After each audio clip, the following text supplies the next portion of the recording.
My wife will tell you she loves to call this my garage mahal. I prefer that to calling it a man cave because I don't come in here to hide from the world. But my kids will tell you about this place is there are a couple of rules. One, if you come in here, chances are you're going to end up working. Two, you're probably going to end up getting dusty and you're going to learn something you never learned before. Today I'm starting a bucket list item, something I've wanted to do my entire life. I want to build a canoe. I don't know how a prairie boy wants to do that, but that's the way it is. It starts with a beautiful piece of birch that's nearly 100 years old. But when I think about this place, probably the great cardinal rule about dad's space is that it's one of those few places where my kids and anyone who ever comes in here, anyone's invited in here, is there's no subject off limits. In a world dominated tyrannically at times by political correctness and all the things we can't talk about, this is one of those places where those rules are different. I think every one of us deserves a place where we can say what's really on our heart, what's really on our mind. A number of years ago, I was working on a project here with my youngest, Simon. I think it was him. Pretty sure it was him. He said to me, "What's an inheritance?" I said, "Well, that's a good question." I said, "Why do you ask?" And I suspect it has something to do with our distant family. Inheritance is one of those many subjects that families won't talk about. It destroys families, you know. I've watched siblings come apart. People fight about a lawn chair. They fight about money. They fight about all these things. So it's a subject that most families probably don't talk about. When you think about it, the Old Testament, it reads almost like a will. The whole thing.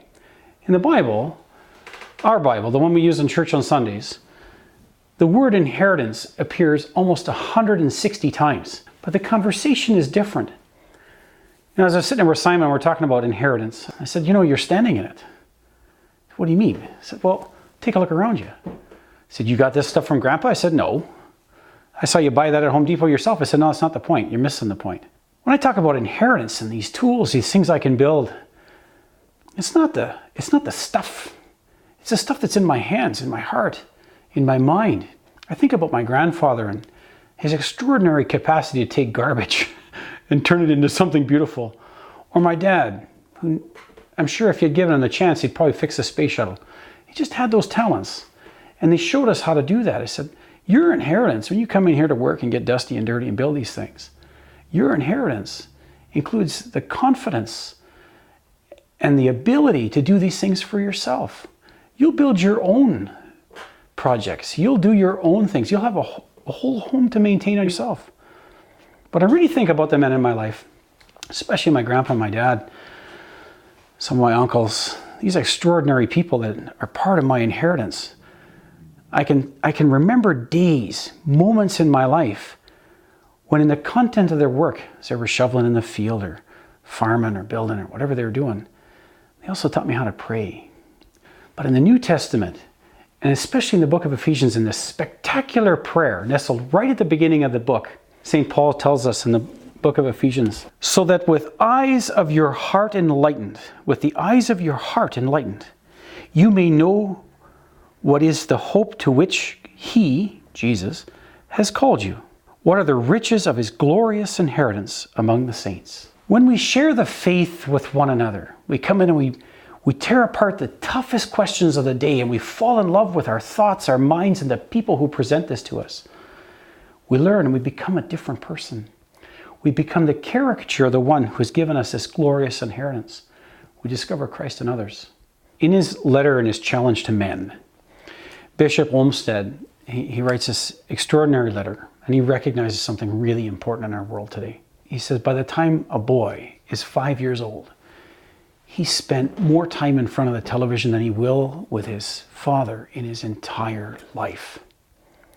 You know, all the time I hear comments from all kinds of people. When it comes to the substance of your character, your faith, we'll let them decide for themselves. I don't get that. They didn't choose their name. They didn't choose this great country to live in. And I've been all over the world. They didn't choose this father or that mother. What have you got to pass on? What you don't have to pass on is your love for God and your gratitude for Jesus Christ. Maybe you just didn't get much of an inheritance yourself. The inheritance we receive is a communion with Jesus Christ, and it's what governs everything we do. You know, the Amish, they have a saying, if you really want to know if I'm Christian or not, go ask my neighbors. it changes everything about how we relate to others. It's what I come in here to celebrate. It's what I share with my kids. It's why I build what I build. That's what a garage mahal gives me. Amen. I like that.